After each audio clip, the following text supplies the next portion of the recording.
today's talk is going to be on the summit that I went to last week called the ExO World Summit. Welcome, Veronica. Happy to see you. Glad to be here.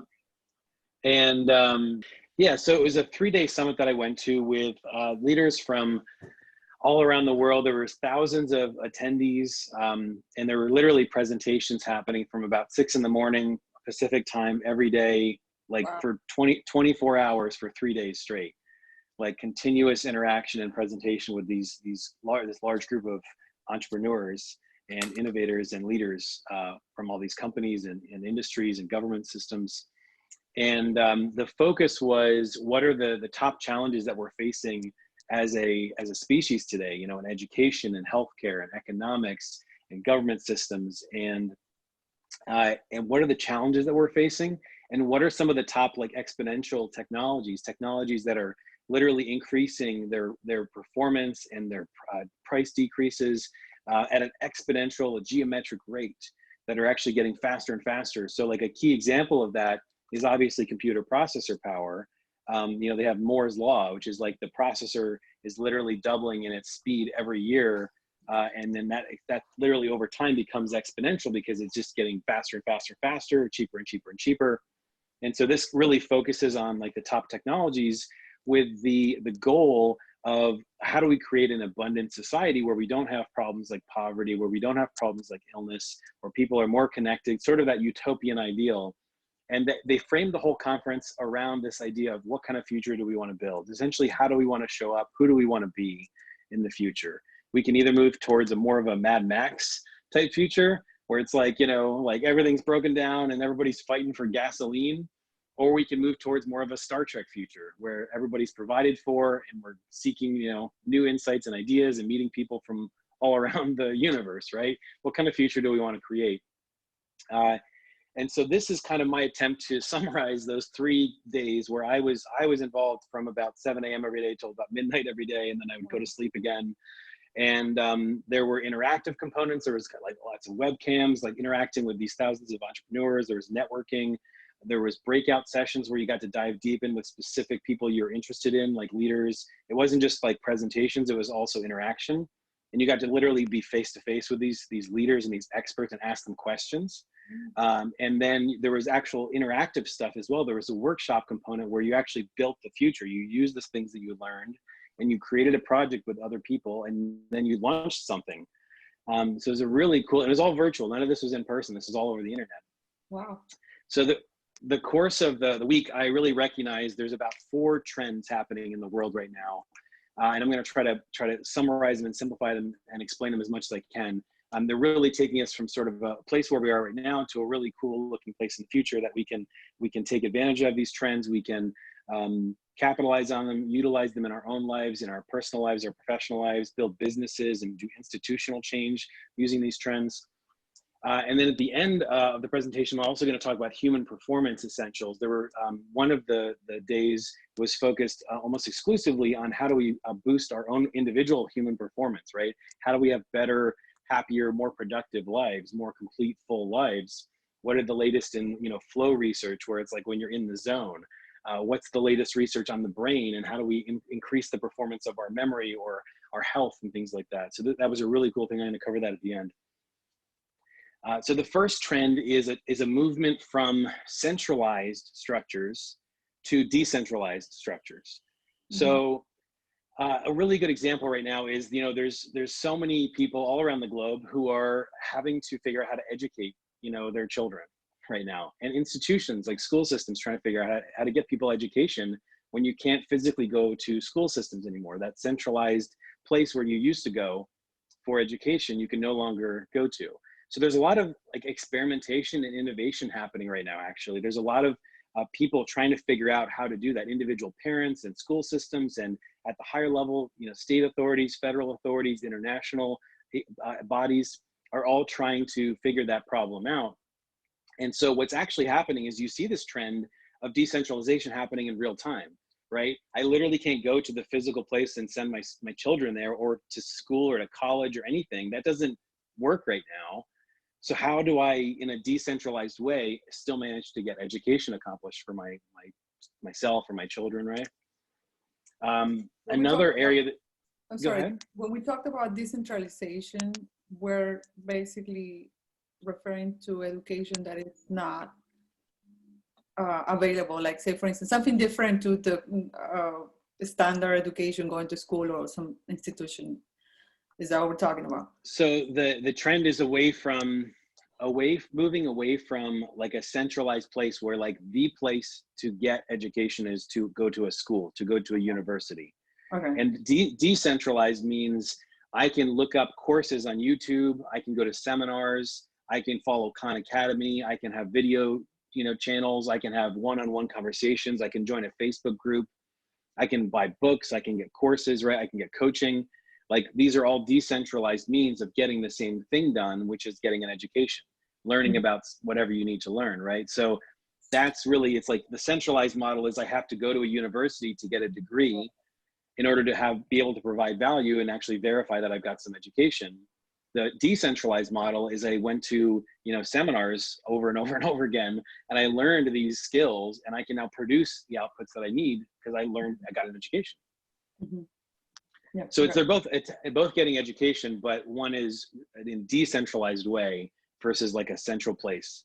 So, and that theme goes throughout actually the world in this trend towards the future, where like, for instance, in consumer delivery, like how you think about how do I get goods and services into my home, like even groceries, right?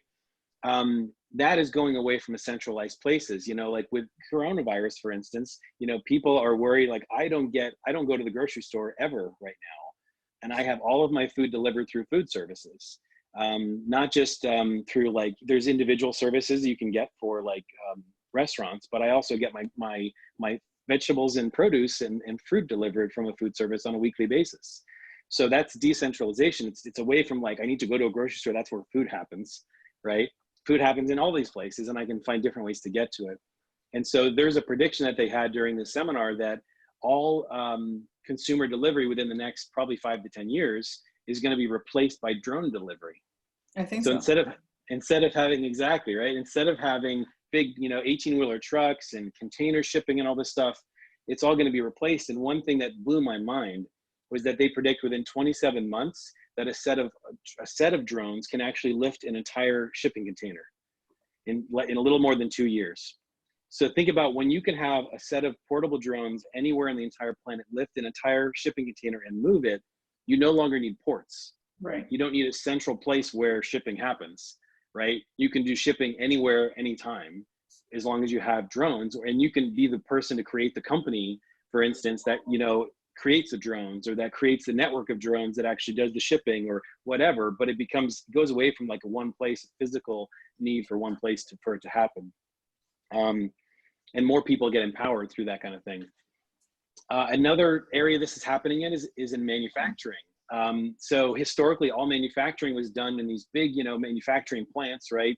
And you would have to have these layers of process and systems in place to create physical goods, right? You needed to like, if you wanted to print parts for an aircraft, you needed to actually create the molds that would that would actually mold the metal and create the physical part from that mold, right? So you needed to think about how to design not only your product that you want at the end of the day, but how to design the physical molds that are going to make the individual parts, and then how you're going to actually put all those parts together to make your final product.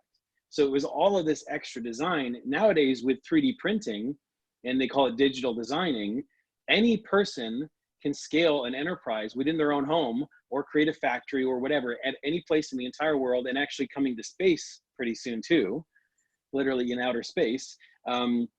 The ability to print parts for things and actually iterate on the design. You don't need to create all these molds and stuff to practice things. You can just literally print out like prototypes of things. And it's creating this whole new possibilities. Like any individual is now empowered to create a product at their desktop.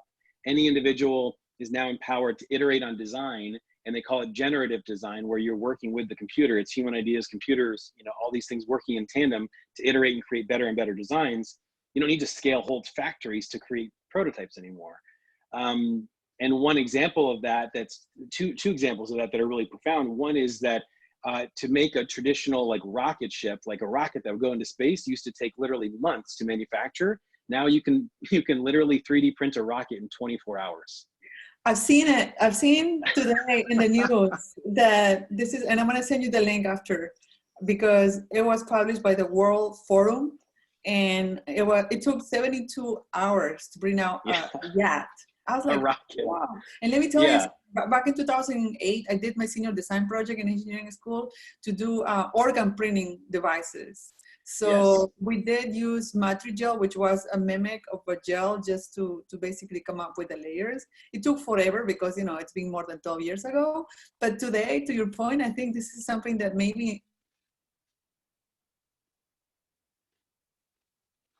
Yep.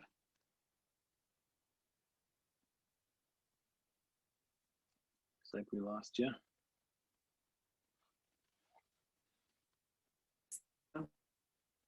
Oh, I can hear you.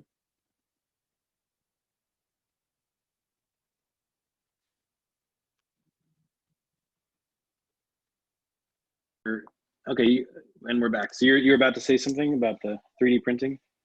Oh, no, I was talking about back in the day when I had the senior design project in engineering school. We did a project funded by the NASA, which was a 3D organ printing that back in the day wasn't even part of the technology. And I think now, fast forward 12 years, it's just something that might be available in some research hospitals. And remember, it was basically to mimic layers of skin and other organs for reconstruction purposes. Like say, if somebody's been in a fire event and they needed their skin reconstruction, so the 3D printing will mimic the skin growth. And then after an implant, it will help them heal faster. And that would also serve to areas where people had organs mutilated because of an illness or something like that. Yeah. So. Yeah, it's incredible. One of the things I learned about in the presentation last week, the seminar, was that there's a company called Made in Space, and what they can now do, or what they'll be able to do soon, is literally in space use 3D printers to be able to print theoretically infinitely long structures. Mm-hmm. Like there's no boundaries anymore. They can literally print kilometer wide, you know, wow, space stations and like mirror arrays and solar cells. And I mean, they'll be able to 3D print these structures that are really infinite. And that's also kind of the next evolution in manufacturing. It's not just individual consumer products or even skin cells or even food. There's like cake making ones and stuff, right? But also actual like houses and structures. They can print a 3D house in one day now. The ability to be able to start printing like bridges and tall buildings and things like that, like having a 3D printer construct your tall building instead of taking like years to create that kind of stuff. It's incredible. Right, absolutely. It's going to replace some of the human labor that we currently have. Some industries like construction are going to innovate. Yeah, I can tell you right now, it's already happening. We don't do brick by brick anymore. We bring these huge pre-made walls and we just assemble it on site. Yeah. That's what the real conference was. This conference was really about, was letting people know about all of these advancements so that we can start all thinking about how to utilize them. Because I mean, they have some predictions, like if you're not a company using artificial intelligence or software in the next decade, if the value that your business is producing is not using artificial intelligence or using software in some way in the next decade, then you may not be a company for too long.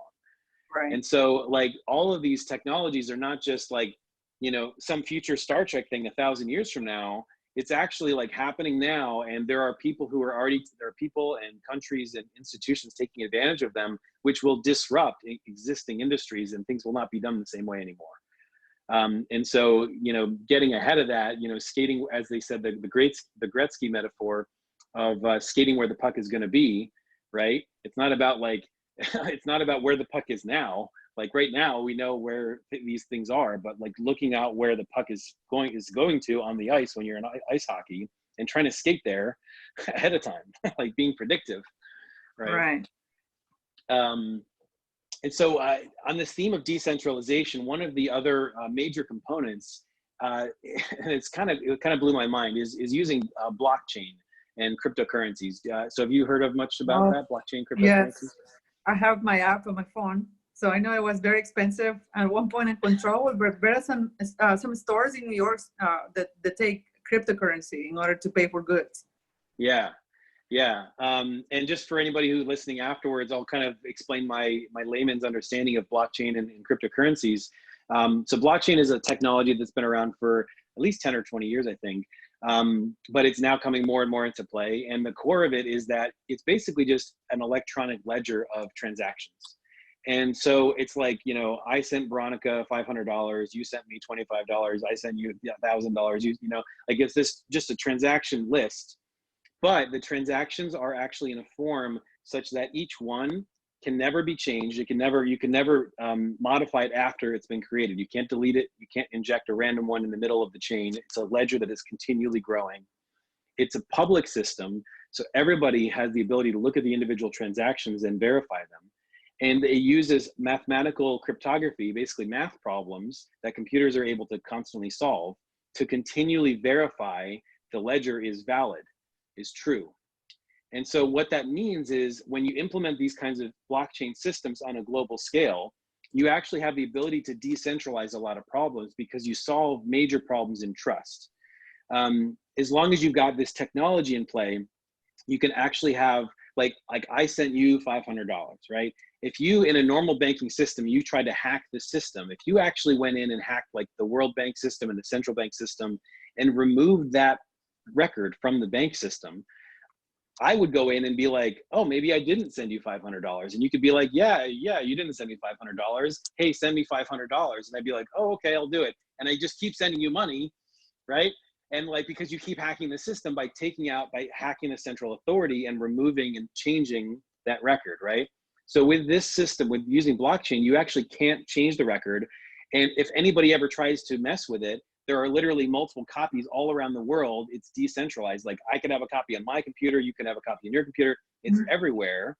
And the record is the same and it's constantly validating it, that chain is accurate and true. And that's actually what they like in cryptocurrency, they call like Bitcoin miners or coin miners, where it's like they have people literally using their computers to solve the math problems to validate those transactions. So that's happening at a mass scale all around the world all the time with these blockchain and cryptocurrency systems.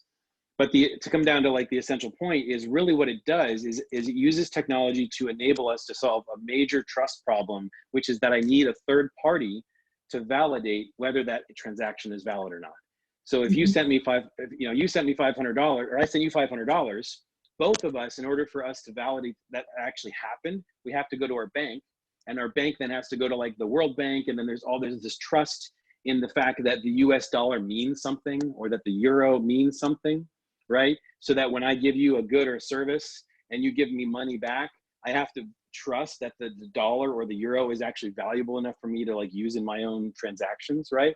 All this trust is happening. It's all under the covers. We're not really realizing it.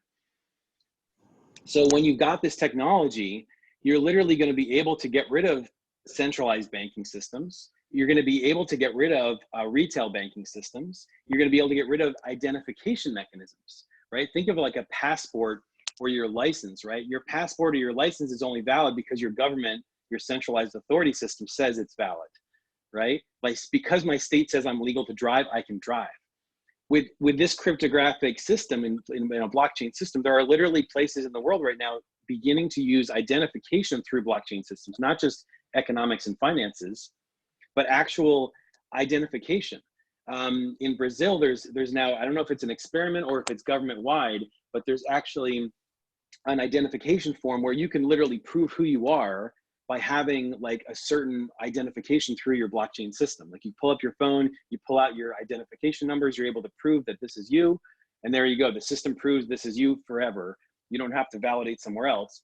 So one problem I thought that's being solved, not only in addition to the ability to get rid of centralized authority systems for banking, for government systems, for identification, one real world problem is refugees. So not 70%, over 70% of refugees neither have an individual identification like a passport, and they also don't have an ability to have a third party verify who they are. So imagine like being lost in another country and losing your passport. You go back to the US Embassy and the US Embassy says, well, how do we prove who you are? And you have to go and get a relative or a friend or somebody who knows you on the phone to say, yeah, I know Veronica, this is who Veronica is. And then the embassy goes and says, okay, yeah, okay, we got some friends and people to validate who you are. We've got you in the system. Here's your credentials, have a new passport. Refugees don't have that. 70% of Right. refugees. So that's why the problem is apparently so massive, because there's so many people that can't even prove who they are because they don't have an ability. Their government systems are toppled, or they're under pressure. They don't have third-party verification, and they don't have ID. If they had a blockchain-based ID, a refugee wouldn't need a country. A refugee could literally go anywhere in the world and prove who they are, because all the credentials would be baked into the system. You know what? First thing comes to my mind is face recognition devices. When you go to the airport now, there's the Clear company. Like if you're willing to pay a yearly membership, everything through your fingertips and also your face recognition, you can just pass through customs. I mean, not customs, but to get into the area to have your passport checked faster. And I remember some countries, even the last World Cup, they start using some airports in Russia, the face recognition devices. And I think when it's accessible, the more government demands to have some sort of a control, like to your point about refugees, we're gonna end up transitioning to having these tools as a centralized. Somehow we're gonna need them because it's the only way to identify people, not only the piece of document, right? Right. There is, they say that one of the speakers said that the Sierra Leone economic system, or their financial system in Sierra Leone, is now the most advanced financial system in the world, because literally any person can go into a bank with their thumb and get a bank account. No other documentation. In Sierra Leone. Wow. Yeah. You don't need papers. You don't need a license, a passport, proof of who you are. You walk in with your thumb, because your thumbprint is proving through I don't know if it's through blockchain, but through something. Right. With your thumb and being able to open a bank account. Oh, wow. And I can't believe it's in Africa. Wow, that's amazing. Yeah, I know, right? Yeah. That's the thing. There's a lot of we tend to think of the world as haves and have-nots, and countries that are more advanced and not advanced. But with some of these trends that I'm speaking about today, it's actually enabling countries that normally would not have these things to normally they don't have to follow the same path as the West, like the United States or European nations, to get to the same level of technology. For instance, in the United States, we had an evolution of communication systems to go to, sort of slow internet-based communication systems, up to gigabit internet communication systems, to cellular systems. Basically, you had physical landlines you placed first, and then eventually you had wireless systems and satellite communications, right? If you're in a random country that may not have some of these things, why would you ever put landlines down? You would only go to the fiber, and you would go to the wireless communications. You just put a cell tower up and you can connect, the world, right? Right. You connect to satellites and cell towers, and maybe fiber optics if you want to invest the infrastructure, but you can get high-speed internet connection for a lot cheaper than we did through our last century, right? That's true. So these technologies are actually decentralizing things on their own and allowing so much capability. One profound fact about blockchain too is they say that if you took land ownership, the titles, you own your piece of property, right? The title to your land. If you took all U.S. land titles and took them out of the U.S. government's hands and put them into a blockchain system, it would instantly release $20 trillion into the U.S. economy. Which what, really? Because of all of the mechanisms and the processes and the people and the institutions involved with validating the fact that that land title is yours and it belongs to Jeb, and Jeb is a United States citizen where it lives in this state, and these are his relatives, all that authentication, all that system that really creates a sense of trust, that it doesn't need to be maintained anymore. And so all that money then gets released into the economy as potential profit, potential opportunity. And so for example, $20 trillion is the yearly GDP of the United States. So it's literally doubling the amount of money in the economy that year, right? Just by releasing the land titles. Now, what they said, of course, is how difficult of a process is that going to be to be hey, US government, take all the stuff you own and just give it away to a decentralized system. It's probably going to be more of a process over time. But the potentials, though, that you could do with these kinds of efforts and these kind of technologies. Wow. That's amazing. One thing, too, I kind of also on this decentralization trend is that, you know, before about 100 years ago, most government systems were considered really sovereign nations or sovereign states.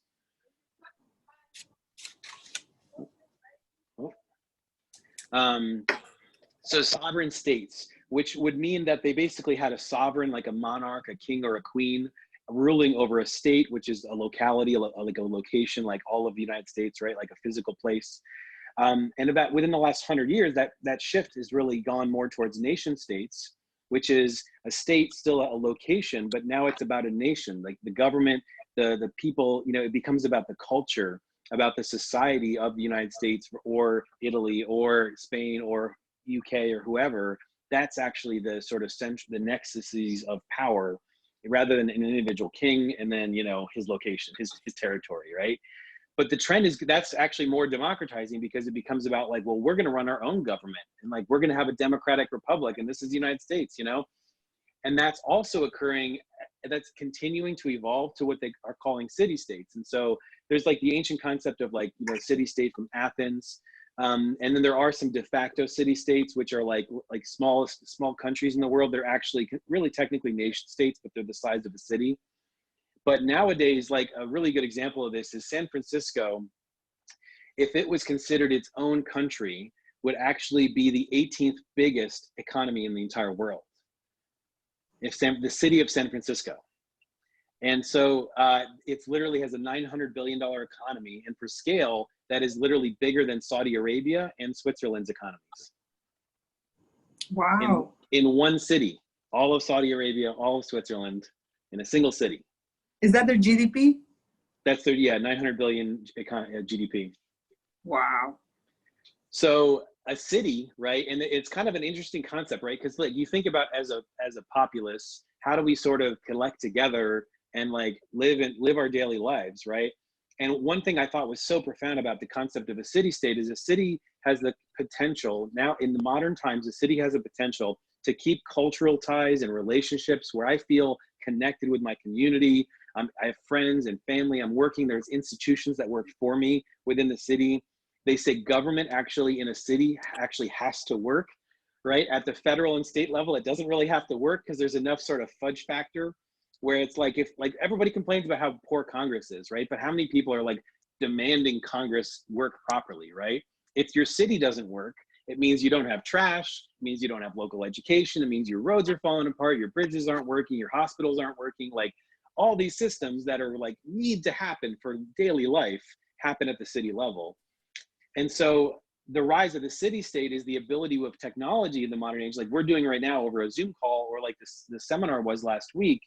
A single city can actually have these incredible ties together and yet have a global impact, right? Why is San Francisco having the 18th biggest economy in the world?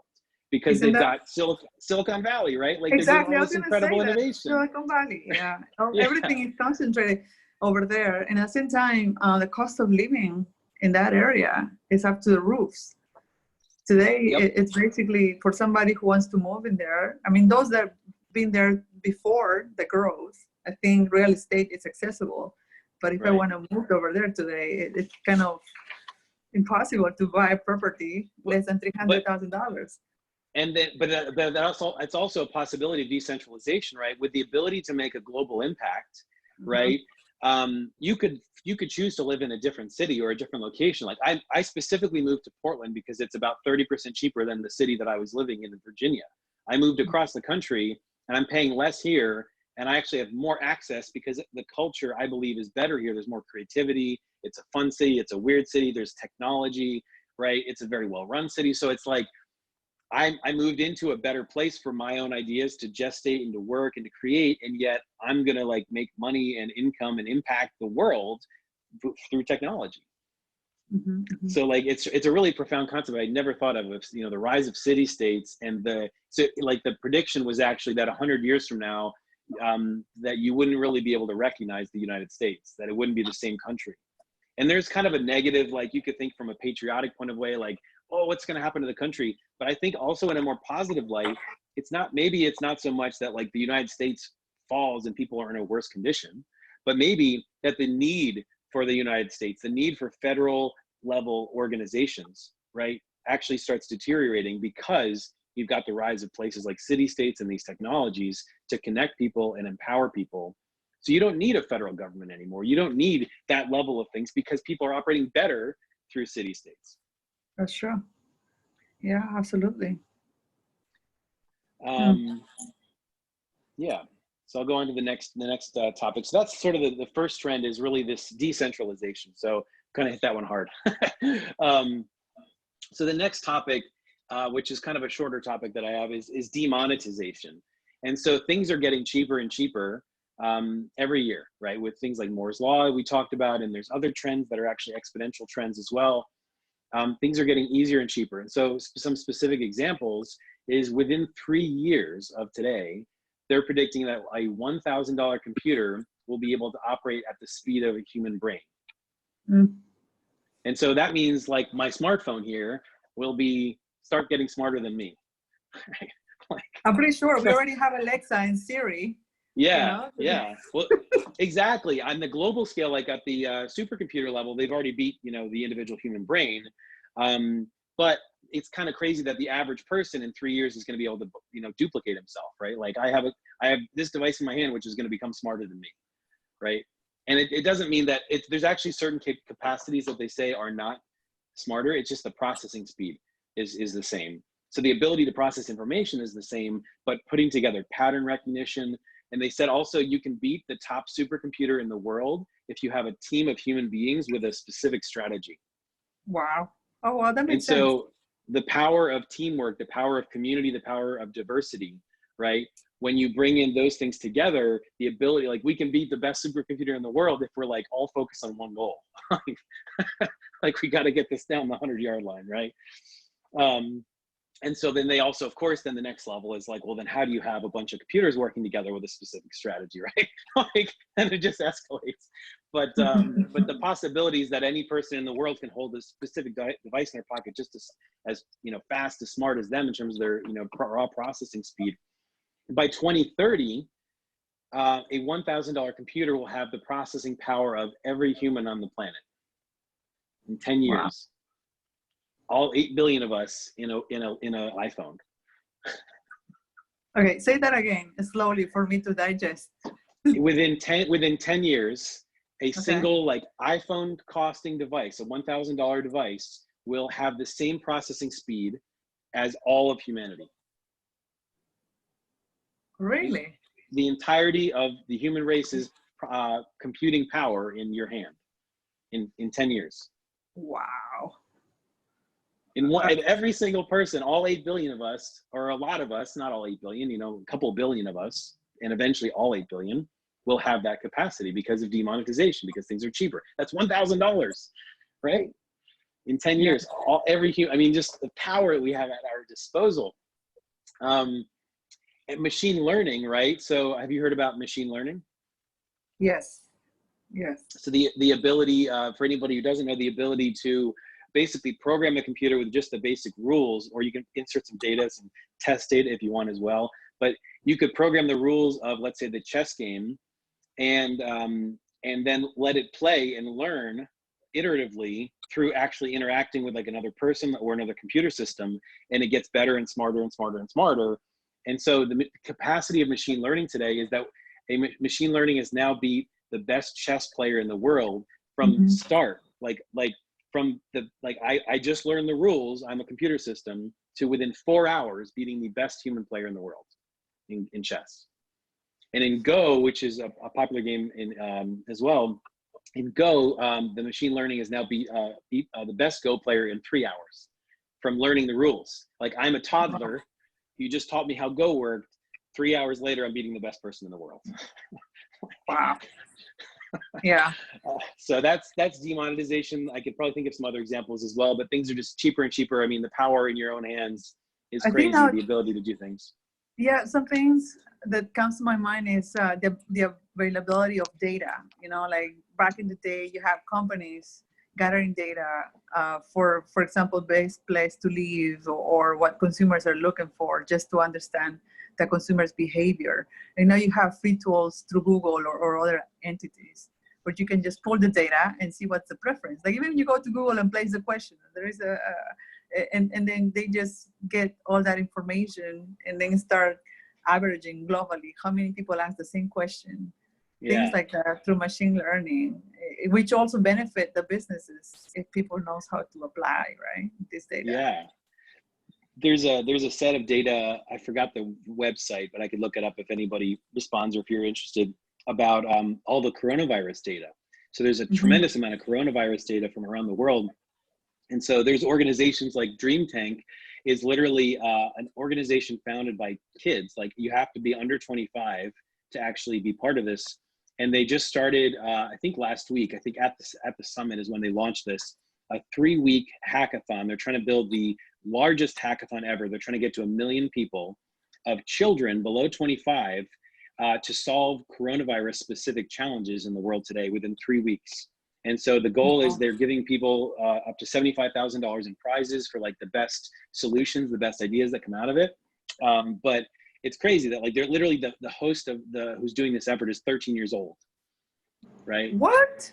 Yeah, the kid who's doing it is 13 years old, and he started the effort. He's like, I want to put together the biggest hackathon in the world, and I want to solve coronavirus challenges. And with the availability, like we just said, of data, the demonetization, where the $1,000 computer is almost as powerful as your brain today, you know, like they're going to have crazy solutions to problems that none of us are thinking of in the next 3 and weeks. I heard about the hackathon. I didn't know it's being run by somebody who is 13 years old. Yeah. And you also have, you know, like Johns Hopkins, that they are trying to gather global information about the coronavirus. But I think that's more for fear as opposed to let's have a hackathon and solve this problem in 3 days. Yeah.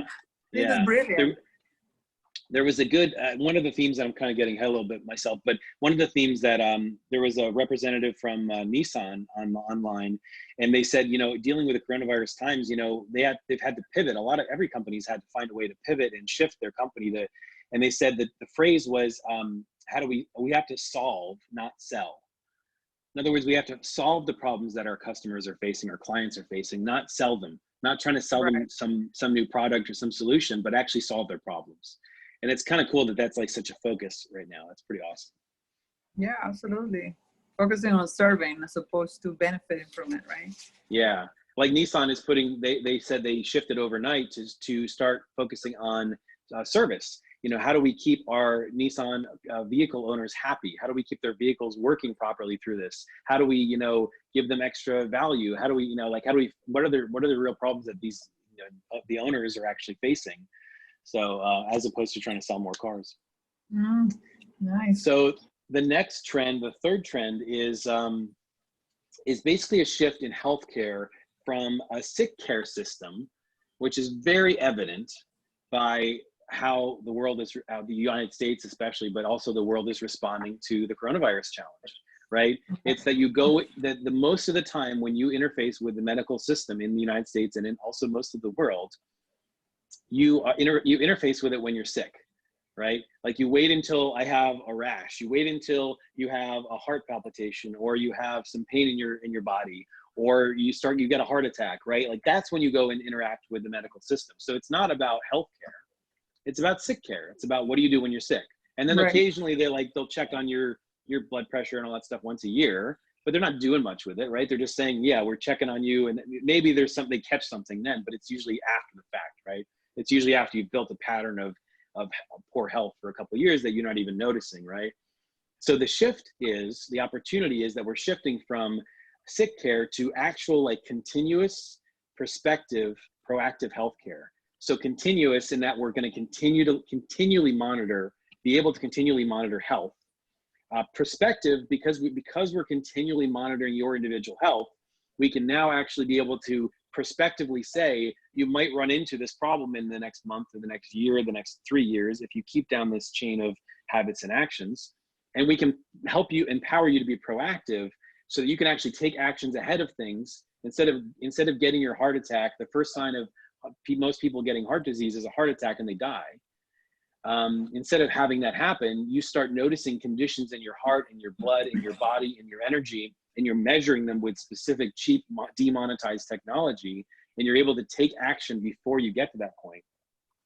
So it's this huge, amazing shift from a sick care system to a forward-looking continuous system. And so I love the definition that the head of Google Healthcare said, which is that our US healthcare systems are designed to get you sick and then keep you sick as long as possible without dying. That's true. Because people are living longer. There's no Right. people, like the age, like longevity is going up, but no people are still quality. sick, but they're the quality.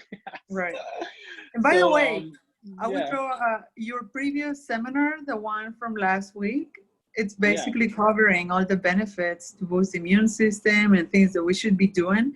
And that's a reaction of the coronavirus, but in reality, that should be part of the everyday activities, right? Just taking care of ourselves and start shifting towards health and vitality as opposed to going to the hospital when we feel sick or ill. From an individual responsibility perspective, the science is in.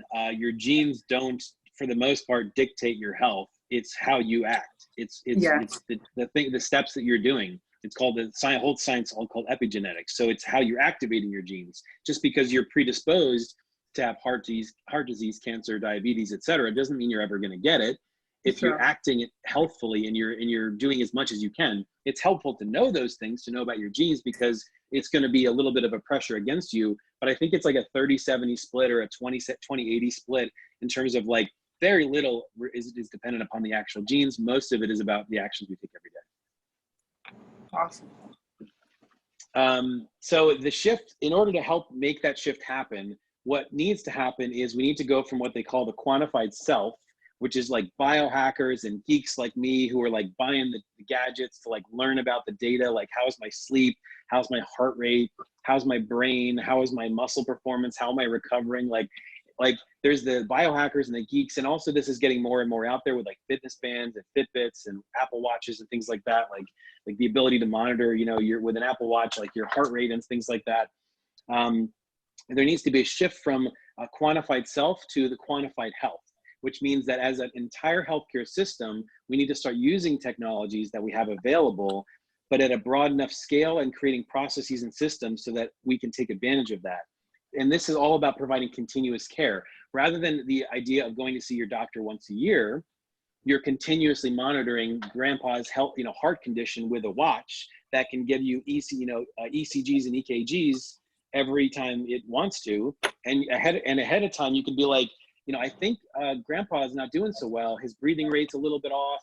His heartbeat is not so great. He's got some irregular heart rhythm going on. Maybe we should go to the urgent care and get him checked out, as opposed to he just had a heart attack, right? And now we got to go to the sick care system, right?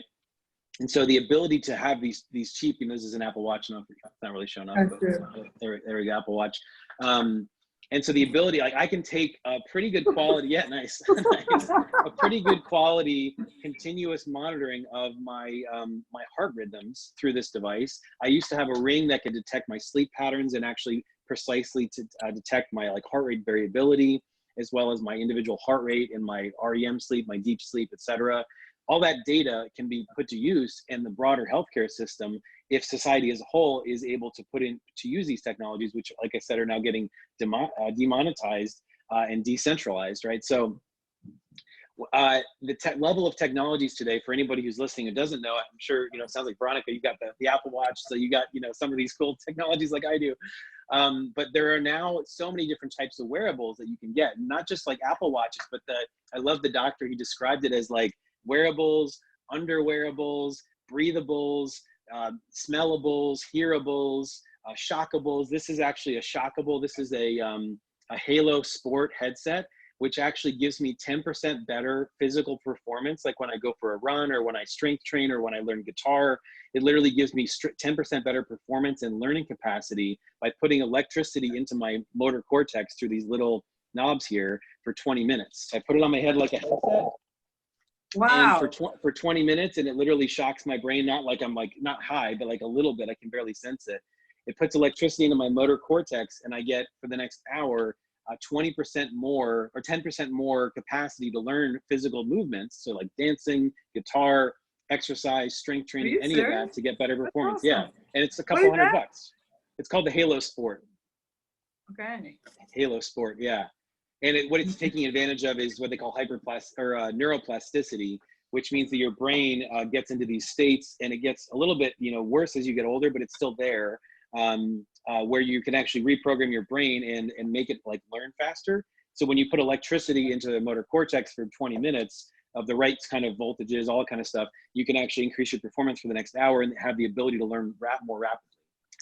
Yeah, and you know what? If you think about working towards healthy habits, so this is a great investment. My mom recently went through surgery, and when you start adding up all the medical bills, sometimes it's insanely expensive. And all these gadgets, whether you have Fitbit, you don't need to have an iWatch, right? But anything that can help you monitor your body. It's definitely, and I didn't know about the Halo sport. That's awesome. I want to look into it now. Shockables. Yeah, they call them shockables. Yeah. Yeah, but those things are accessible to us right now. Back in the day, we wouldn't be able to access those unless it was in a special facility. No, right? It'd be $10,000, and there'd be one prototype in the world, 20 years ago, right? Wow. The one guy, one guy would have had it, and he would have built it for or $100,000, right? Yeah, like, or maybe only the government. Or the government, or his private research projects. Yeah, exactly. Beautiful. Okay. Yeah, so there's shockables. He also says there's poopables. There's literally things that can actually go into your poop and actually measure like the health and output of your digestive system, right? If you're getting certain condition. So there's technology for all this stuff, and it's all getting cheaper and cheaper and cheaper by the day. And so applying that at a larger scale, and if you bring it up one more level beyond just the individual health systems, which is already profound enough to think about, but at the city level, like getting back to that kind of city state idea, there was this amazing panel on how to build what they call resilient cities. And it was several prime ministers and entrepreneurs, leading entrepreneurs from different Asian countries, like I think China, Singapore, Indonesia, and they had like top people in like research and development and entrepreneurship from those countries, had a discussion panel for like an hour. And they talked about how do we build more resilient cities? And one of the focus points was you have to make a city digital. You have to actually add these kinds of data, like from these phones, from these watches and phones and shockables and wearables, to the consciousness of the city, so that the city can actually make decisions based on that data. So if you gathered pulse data, temperature data, respiration data, I was trying to think of a specific example, and I was like, what if you figured that everybody in a specific building was, their temperature was rising, their respiration was going up, their pulses were increasing. Maybe you should call people or send resources like the fire department, because maybe the building's on fire, right? Like maybe there's a condition happening in that building or in that region of the city or whatever. If you had that data, and you had, of course, there's lots of conversations around privacy and all that kind of stuff that needs to be had, government control, these decentralized versus centralized systems, right? But if you had access to that data, you could actually be predictive and send resources where they're needed ahead of time, and you could act ahead of time, right? You could actually manage your city and build the ability to handle difficult issues like buildings burning down or coronavirus, right? With like a city that actually can get back on its feet really quickly and actually handle those conditions. And what was the question again? How can we make the city more resilient? Resilient. So like basically when you take in something that's, you need to respond to some, coronavirus situation, right? Yeah, how do we make cities more resilient? In their ability digital to recover quickly from any trauma or any unexpected. Okay. Yeah, I love that you said trauma too, because then it's like we tend to think of trauma as the individual level, right? At the individual level, but it's like, what about city trauma? Right. What about when there's like, a massive, disease that's beginning to spread through like Wuhan, China, right? Right. And I can tell you right now, talking about trauma, and it's something that we faced, the attack we had, and I'm not trying to get political here, but what happened on 9/11, it was such a unfortunate event, but it also created trauma that people recover over time. And some people had the ability to recover, within months. Some of them were carrying on the pain within themselves for years. And that's something else when you think about resilience. How can you help the citizens to be more aware about people with depression, or mental illnesses, things that are not visible to the eyeball, right? Right. And just be more compassionate about other citizens. And you could even have information campaigns at the city level when you detect that people's, pulses are continuously high, maybe there's an anxiety issue and nobody knows that they can just do meditation, right? Like, and Exactly. you could just have a program at the city level where it's like, here, like we offer this meditation program and maybe we'll give you a notification. Your anxiety seems kind of high the last month as a city, as an area of the city. Here's a free new program where we're going to come on site and do some meditation for this area, right? I mean, so many cool opportunities with that. And of course, there's a lot to change. I mean, we're talking about how do you quantify the self? How do you bring that to the healthcare level? How do you bring that to the city level? And then how does that spin out to the rest of the globe, right? And they said there's literally tens of thousands of institutions, of like healthcare institutions, that would need to change, because literally most hospitals in the world still operate on clipboards and fax machines. And so it's kind of ridiculous that like we've got this level of possibility and technology, and yet the workflows and the doctors and the technicians and everybody is used to these manual paper workflows. And so that's why there's so many bad outcomes happening in the healthcare system. So there's a lot of work to be done, a lot of opportunity to disrupt the healthcare system right now, which is apparent from coronavirus, right? Yeah, that's absolutely true. And now it's visible, because if you start quantifying how many hours some hospitals have to spend on just identifying the symptoms, and you have a line of people that keeps piling up, how do you actually get to the point where you get to, I don't know, say 100 people within a few hours, because they're just doing everything manual. Yeah. And like they actually said that there's the beginning of a new class of economic activity happening, which is kind of related to like the gig economy, where you have the occasional at-home activity. Like for instance, you would have the occasional technician or nurse come to your house and measure you with a specific, more advanced and more expensive piece of technology to like determine how you're doing, right? Or somebody comes and repairs your, AC unit, or somebody comes in. That occasional activity is becoming demonetized and cheaper and democratized. And so the ability for that to get out to your house, like I said, the first week of the coronavirus, I wasn't thinking, oh, which grocery store do I go to with a lesser line? I was thinking, how do I get my food delivered automatically so I never have to think about it, right? Like I get high quality produce, and then how do I grow it myself so I don't have to think about it, right? Like how do I automate these things?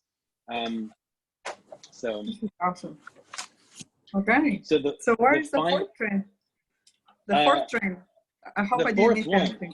Yes, no. Okay. So there's the last one, and then we'll go into human performance and wrap up. So the fourth trend is democratization. And so we kind of touched a little bit on this with the idea of like having decentralization, where you've got, the ability to go from, sovereign state to nation state to city state. You've also got, like for perspective, 100 years ago it was not an easy life. And you lived a short, hard life if you lived 100 years ago. So only a couple generations back, right? 95% of the planet was living on less than $2 a day. That $2 a day is in modern day dollar standards. That's not 100 years ago dollars. So you lived on less than $2 a day of today's dollars if you were alive back then. 90% of the population was illiterate and couldn't read, and you only lived to age 30. Right? Wow. So you were dumb. You were poor. You were dumb, poor, and you didn't live for a very long time if you were the average human being 100 years ago. By today's standards, I believe about 10 to 20% live on less than $2 a day. Only about 1 out of the 8 billion population. Only about, I think, 20% to 30% are illiterate in the world, and the average lifespan is 70 and increasing. So most people are educated, have money, and live long periods of life right now, double the length of life than 100 years ago. So that's an incredible trend, and in the possibilities of like people are living longer, happier, more empowered lives today than ever before. And so that is a trend moving in the direction of democratization of the individual being able to have authority over his own life and over even other people's lives, even the direction and benefit and service to other people. One opportunity over the next couple of years is that a couple of billion people are expected to be coming on the internet for the first time in the next 5 to 10 years. And they're not coming on the internet for the first time with like what I came online with, which is like a 56K dial-up internet connection. They're coming online with gigabit level connection. So the ability for these couple of billion people to make change in the world is crazy with the level of technology that's out there, and coming out there even further. It also, we all, a lot of us have like Alexa devices and Siri on our phones and our watches and all this stuff. So we have such smart devices that can answer our questions. The ability to get knowledge is, I like how, Tony Robbins, says, knowledge is not power, it's only potential power.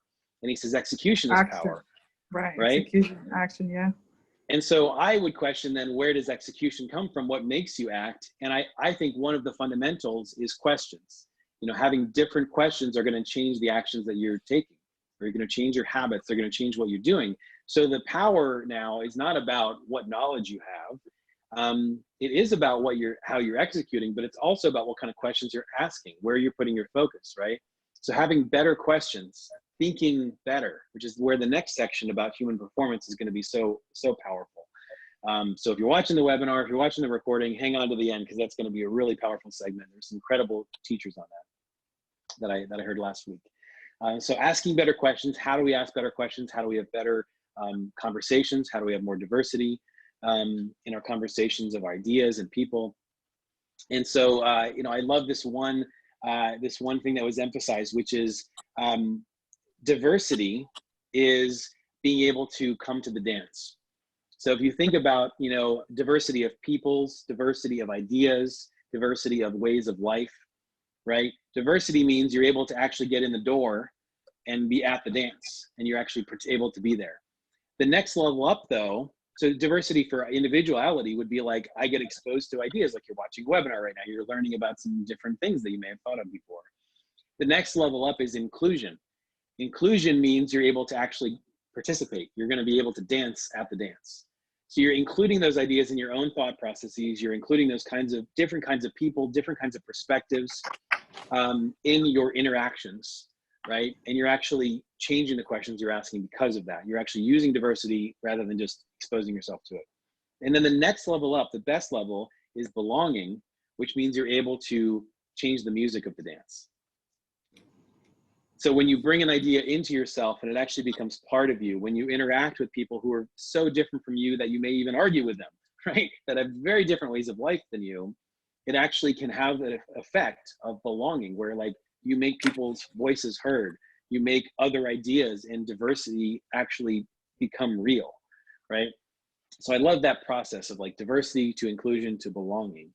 And just one final point on democratization here is that there was this great question. So, this is not an endorsement at all for this company, but a couple of years ago, McDonald's, they went to a consultant because they were having an issue with retention. Their employees were not able to, were not staying at the company very long. And so they were probably running into a lot of costs and issues associated with that, with training and things like that.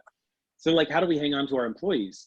And what the consultant came back with, and I'm sure I would have loved to have been in the boardroom the day they did this, because what the consultant asked, the question he came up with was, what would you need to do in order to ensure that when people leave the company, they're actually better off than when they came in the company?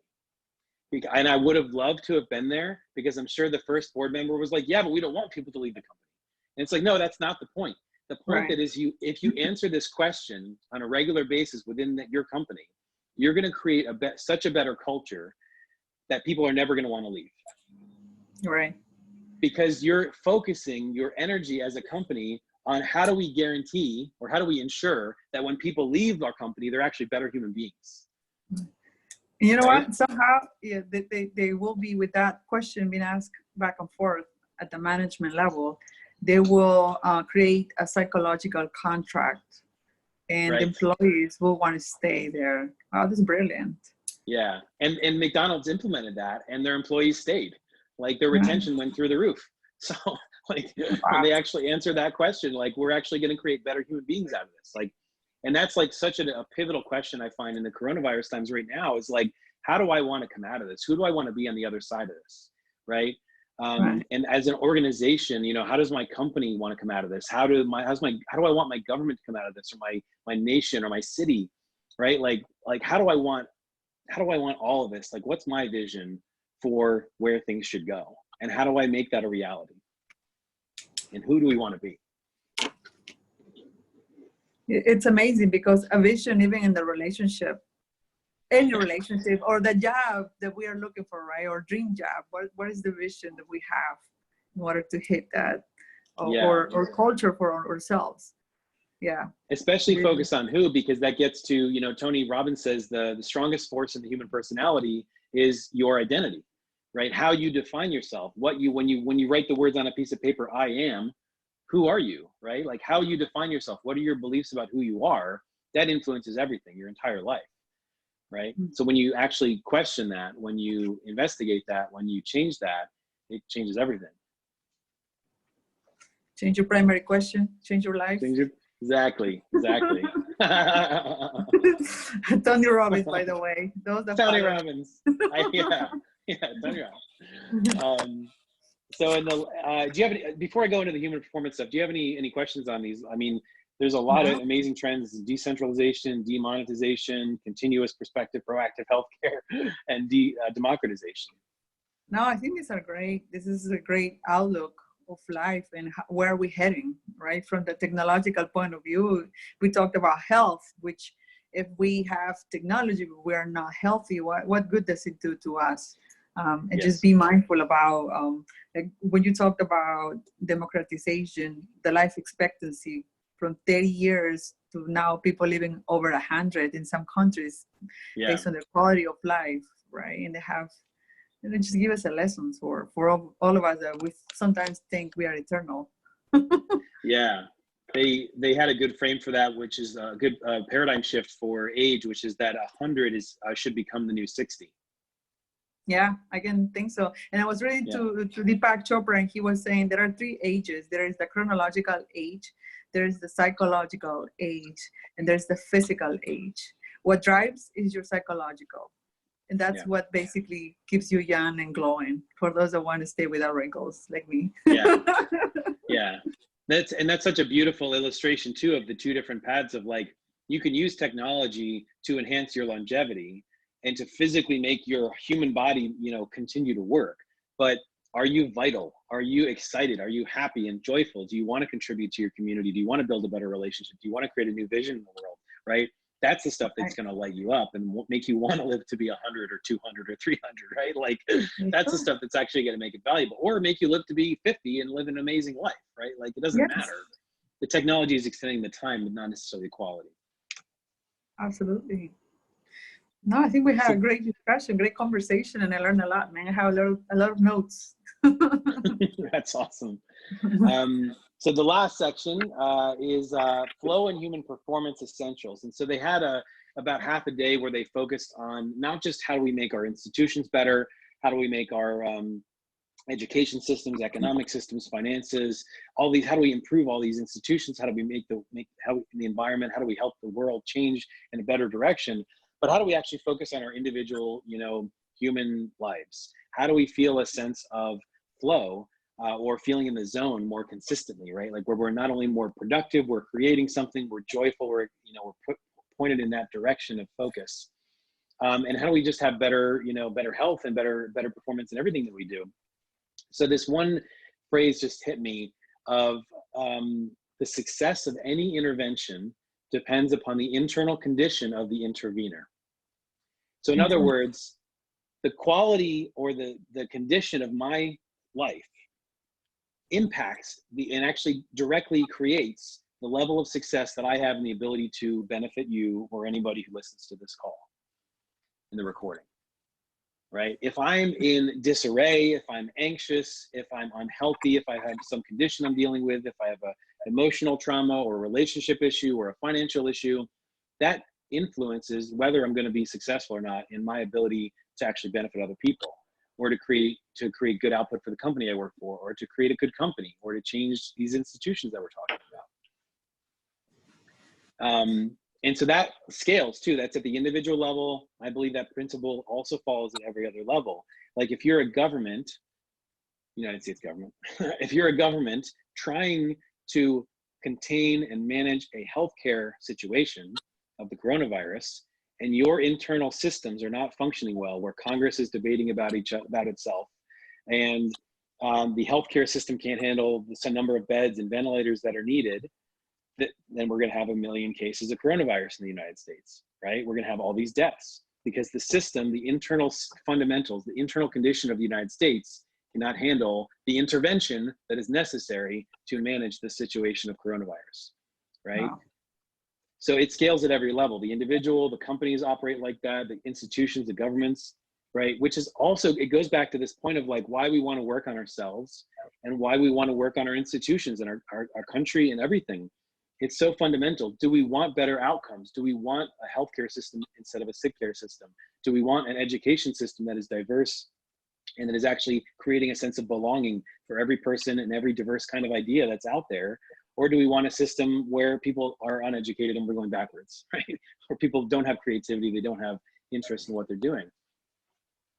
So it's such a pivotal principle. And so then to kind of follow up with that, one of the speakers was Jim Quick, who's this great brain expert. He studies brain performance. He's awesome, right? He's got the perfect name too. I love, they always say, you know, he's the perfect person to be in his job. You know, he's trying to help people become quicker learners and quicker thinkers and quicker, you know. So his podcast is awesome. Yeah. He's got so much incredible material out there. And so he was so amazing on, he had a talk. He also had a breakout session and was really just giving of so much of his time and his knowledge, all these things that he's written in books and courses and seminars. He just dumped on us. It was just so much incredible material. And he says he loves to think about the brain like there's supervillains, like you've got the superheroes and the supervillains. And he says the 3 supervillains in the modern age that are trying to fight against your brain all the time are, number 1 is the digital deluge, which is just so much information coming at us all the time. The notifications, the emails, the phone calls, the Zoom calls, the webinars, the offers, so many different things, right? All this deluge of information constantly coming at us. Another one is called digital dementia, which is that we're actually losing our ability to remember things because we have access to all these technologies. And so why would I need to remember facts when I've got Siri and Alexa to tell me, you know, all these different bits and pieces of the world? And then the third one, and remember, all these are in the context of like they're fighting against your brain's capacities, capabilities, and ability to be performant and operate in the world in a better way, right? The third one, the third supervillain is digital deduction, which is we're offloading the ability of our brains to calculate and to do math and to deduce things, to actually analyze and produce new results, new creative results and creative ideas, because we're depending upon once again, the Siri, the Alexa, the supercomputers, the applications to do that work for us. And the more that we do that, it's not bad. It's not that we shouldn't have those things, because those things are accelerating, like I've been talking about this whole webinar, right? They're helping us accelerate the quality of our lives. But at the same time, the more we rely on those technologies, the less we're using our brains. And so we need to actually have some superheroes come in and be able to, you know, fight off those villains so we can have really powerful brains and live really, you know, conscious, you know, active lives. And so some things to emphasize in response to that are, you know, building your critical thinking skills, your ability to question. Like we said, questions are the new power.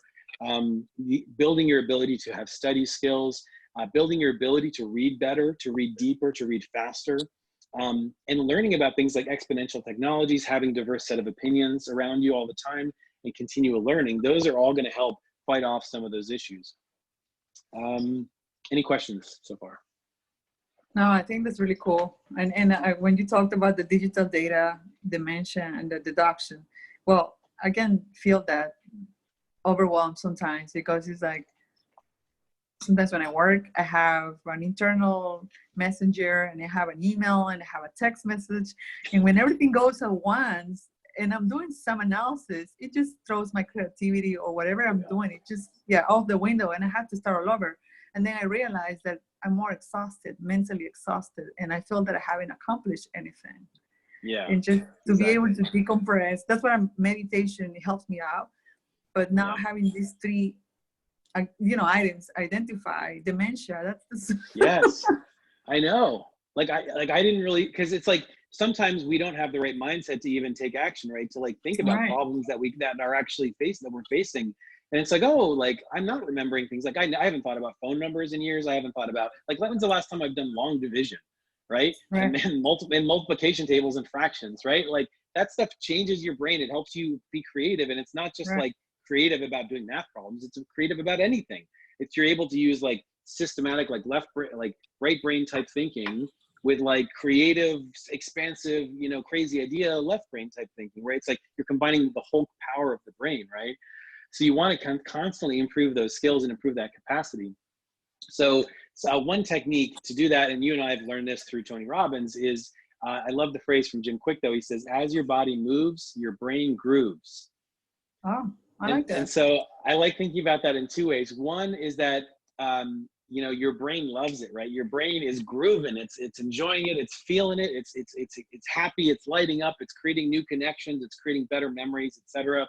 When you physically move your body, when you involve your body and you actually do things with it, it literally changes the way your brain is wiring itself. And I like the second one too, is that it's literally creating grooves. It's like a record. Like, you know, how do you create a record? You're like carving out the vinyl, right? So like, it's literally putting new grooves in our brain, the deeper that are deeper. And so that we'll remember things more. We'll have a better impression, a better sense of experiences of our lives. We'll create better habits if we're involving our physical body.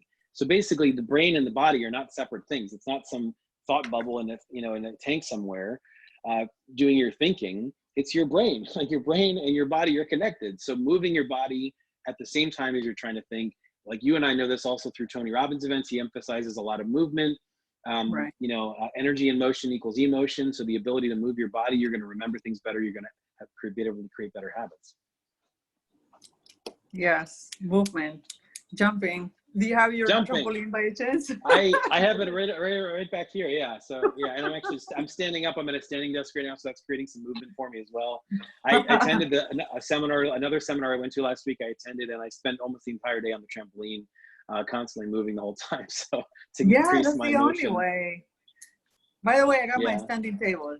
I got my stand Nice. riser. So yeah, it was just like, it's so much better. And I feel awake when I'm working. Yeah. I need to get a trampoline next. Yeah. Yeah. Let's see. So by contrast, the worst thing that you can do for your brain is touch your phone within the first 30 minutes of waking up. Really? Yes, because your brain, when you wake up within the first 30 minutes, is in an alpha state. It's in a more receptive state where it's ready to be programmed. It wants to experience new things. So because it's in that state, when you go to use your phone, you're telling your brain, I want to be more distracted. I want to be more reactive. I want those notifications to affect me more. I want that incoming email to like jar me when I read that message. Right? You're literally training your brain for reactivity and distraction if you're using your phone or any kind of like device like this, like a laptop, tablet within the first 30 minutes. What is the activity opposite to that? I mean, you can meditate, you can read, you could get into like actually Stephen Kotler, who is this amazing expert on flow. He spoke and he said that actually to take it to the next level, he spends the first 90 minutes to 120 minutes where he literally jumps out of bed and goes straight to this, where he closes himself off in a room and he focuses on some productive activity like reading a book or, you know, working on some chapter of a book or, you know, writing something like some kind of like productive activity that you want to flow in, you want to create flow. In order to do that, you jump right into that activity. That's Stephen Kotler's recommendation. So one thing I've been doing since learning this, one action that I'm taking is just meditating. And so I'm like, well, I got to do at least 30 minutes. I'm doing 30 minutes to an hour of meditation every morning now, as opposed to like jumping into my phone and looking at notifications and emails and waiting for people. It's like, I don't want to train my brain. I want to do the opposite. Because if you think about it, I'm doing all these other things anyway, like the trampoline and the motion and the standing. I'm doing all these things anyway to help my brain be less reactive, right? I'm turning off notifications. And yet at the same time, if I was using the phone in the morning, I'd be training my brain in the reverse way. I like this. Thank you. So that's a great tip. It's so awesome. It's such a simple thing. It's like 30 minutes, you know, you're going into alpha state anyway. So just go into like meditation or something first thing. Or just read a book or go do something physical. You can do anything. You can do exercise, whatever, just not using a reactive like technology for the first 30 minutes. Okay. So the next thing is long-term memory. The equation for increasing your long-term memory is long-term memory equals information plus emotion. So when you take in new information and you add emotion to it, it stores it into your long-term memory. So if you want to remember things, or I've also thought if you want to build better habits, you need to add more emotion. One of the ways that I've been, you know, like for instance, I don't really like to do my dishes that often. And so recently I'm like, how can I build a better habit of doing my dishes like on a regular basis? And I almost like subconsciously, I started thinking of like, what if I just added some music in and I start moving and dancing at the same time? And now every time I do dishes, I've got the association of like, hey, Alexa, play so-and-so music, play this playlist. And I'm just going and like enjoying it. And so I'm actually enjoying the dishes and I'm doing it more. I'm creating a new habit. So memory isn't just, can I remember someone's phone number? Can I remember this particular fact or this person's name? Those are super important. And doing those things more often will actually train your memory. Memory is also your habits. Memory is also your beliefs. It's your lived current experience of the world from the past, right? It's not just some idea or some dream or some person. It's also your actual current experience. It's your habits and the ways that you're acting in the world. So if you want to have really good, powerful memories, don't just read the information when you read the book, involve emotion, right? Like one way to do it is think about when you're learning something, how can I teach this, right? If I need to engage more of myself, more of my emotions, more of my body, because I'm actually going to want to teach this later, and that's going to help you remember things more. Awesome. I love it. And then just to wrap up, the last thing is just like some core essentials for increasing your brain performance are just like exercise 30 minutes every day, have a positive peer group, a set of peers who are diverse, like we were talking about, who are challenging you. They're going to give you new ideas. That's going to increase the health of your brain, the performance of your brain. Having a clean, organized environment helps your brain. Getting 8 hours of sleep every day. And there's been studies back and forth, but my current understanding is that 8 hours, especially at like a good time, is universally generally good for most people.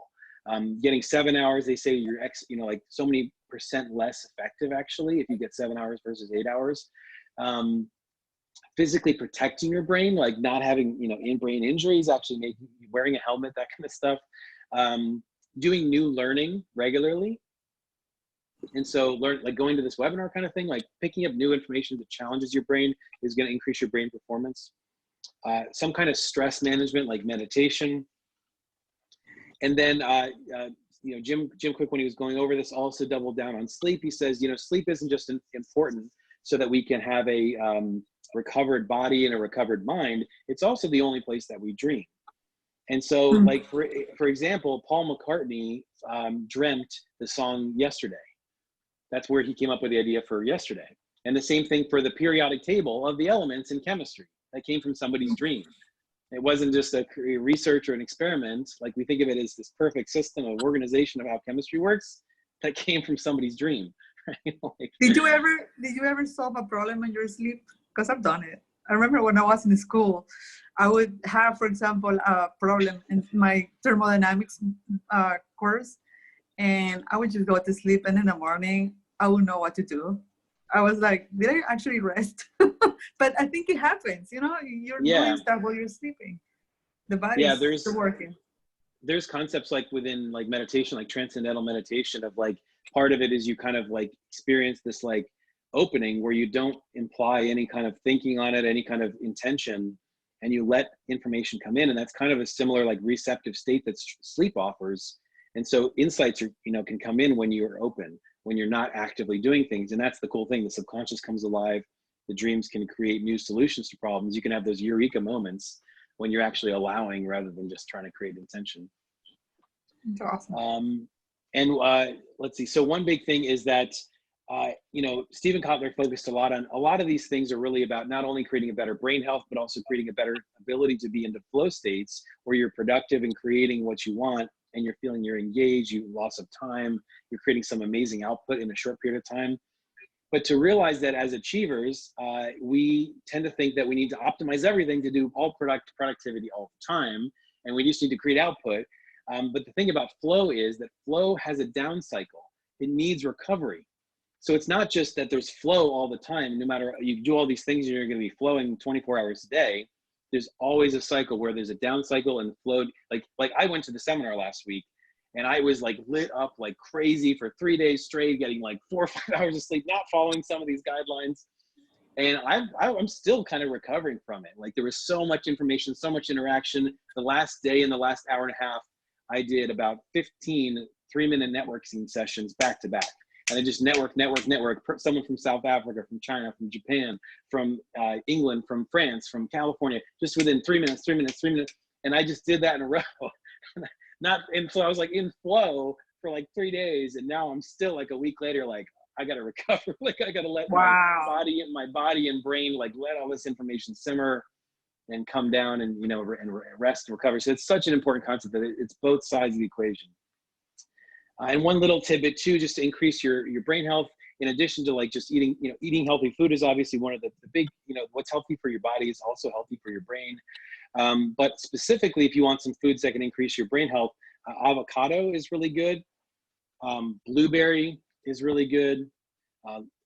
Leafy green vegetables are really good for the brain. Turmeric, walnuts, which are actually kind of shaped like a brain, and dark chocolate. Oh, I love dark chocolate. Okay. Perfect. There's actually like in South, you probably know from, you may have experienced like in South America, there's like the cacao ceremonies, and cacao is such a big thing. Yeah. I've gotten such incredible creativity from cacao. I actually still have some cacao from a place in South America, and I've literally like written song after song after song with my guitar from cacao and drinking cacao. So it's chocolate's really good for your brain. It is, and I heard even it helps you with depression as well. It kind of gets the blood flowing. One of the core properties is it helps the blood flow expand. And so when you've got more blood flowing, you end up with more blood flow to the brain, you get more creative ideas. So like the machinery's there, we've got the parts to do it. We just need to like make sure it's healthy and expansive and balanced, right? So like when we have that's why like even cacao also dehydrates you. And so when you eat a lot of chocolate or when you have a lot of like cacao, you need like a lot of water to recover from it. But I used to go to my band practices, and literally every single time I started bringing the cacao with me, and we would drink cacao for the full hour and a half and then drink a ton of water afterwards too, but to increase that creativity. That's awesome. So you play the guitar? What's that? Do you play the guitar? Yes. Yeah. Oh, okay. That's really cool. Oh, I didn't know that. You should upload some of your music. That's always good to have with your person. I've got an album. Yeah, I've got an album with a band from a couple of years ago that I can post about that. Yeah, absolutely. So that's the webinar. That's the top things. There's the 4 trends of things are getting decentralized. There's demonetization happening. Healthcare is moving from a sick care system to an actual like continuous predictive healthcare system. Things are becoming democratized, so everybody's getting more access, more power at the individual level. And then just some essentials about flow and human performance. So any questions, anything you'd like follow up on? I would definitely have maybe one full, we've done the human performance, but for me, and I was going to ask you offline, but like time management, how, like going back now with all these different information about the digital data dimension and adoption, right? How can having a productive day balanced where we can recover should be structured? How days like something that, for example, people that spend more time on optimizing, I think that was a good example, because when you pointed out about being an overachiever, I think sometimes I am, but then I kind of pump the brakes and say I need to be compassionate with myself and start paying more attention to my sleep and things that are key here. And it goes back to time management, because you need to have that space, right? Even for your sleep and meditation and everything else, and you're productive throughout the day. But no, it's definitely great eye-opening, the way you talked about the 4 trends, and then human performance. It complements how we can move forward. Like I want to transition fully to be an entrepreneur, and this is data about industries that have vulnerability, like healthcare, things that we can bring up. Like I know some governors, they are now allowing medical personnel from different states, because they have to have a license, to work without licenses due to the need.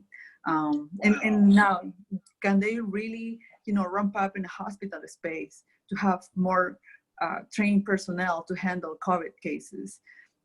Are they prepared to have more nurses and doctors to do this? Because you can have volunteers, but if you don't have the infrastructure, what are you going to do? Yeah.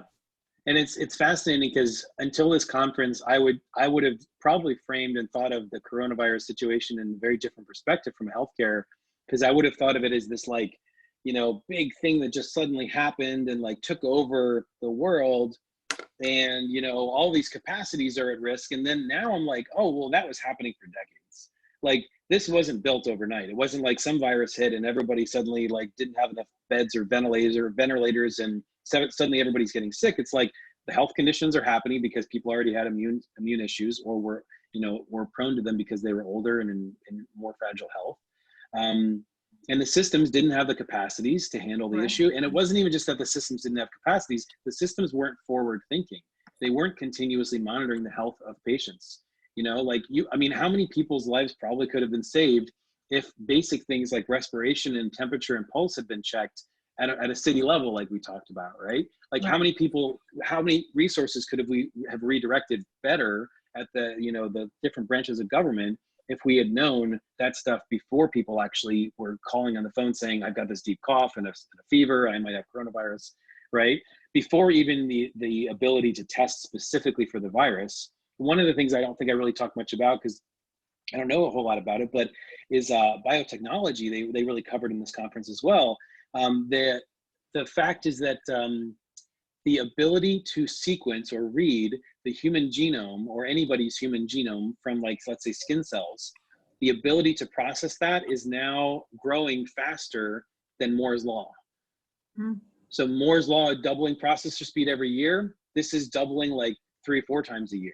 So our ability to take in like Veronica's DNA and figure out what genes you have and what you're susceptible to and how we can best help you, like that's the reason, actually, that level of technology is the reason that there are X amount of companies, like so many companies working on vaccines and treatments right now, because within like I don't know how long the time was, a week or 2 weeks, something like that, they were able to sequence the virus's DNA and get that out to the world immediately.